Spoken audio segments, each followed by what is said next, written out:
ঢাকা শহরে বৃষ্টিতে পানি জমে গেছে এবং বেশ ভালো ভোগান্তি পোহাইতে হইতেছে, এবং এই বিষয়টা নিয়ে সরকারকে রীতিমতো সবাই ধুয়ে দিচ্ছে। আপনি ধুয়ে দেন, আমিও আপনার সাথে যোগ দিব অবশ্যই।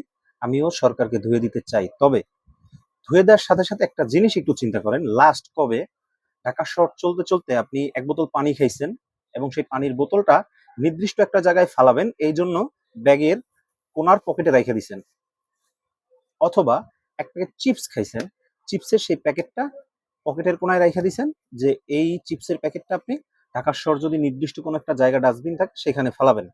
সেটা করছেন কখনো? কবে করছেন? লাস্ট কবে করছেন এই ধরনের কাজ? মনে হয় না করছেন।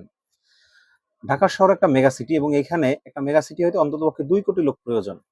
আমি বেশি কম বললাম না, শুধুমাত্র 2 কোটি লোক হলে ঢাকা একটা মেগা সিটি হয়।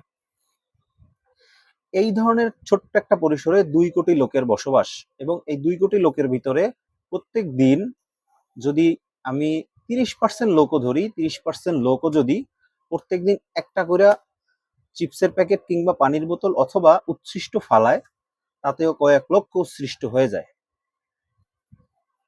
যে উচ্ছিষ্টগুলা কই যায়? হাওয়ায় উড়ে যায়।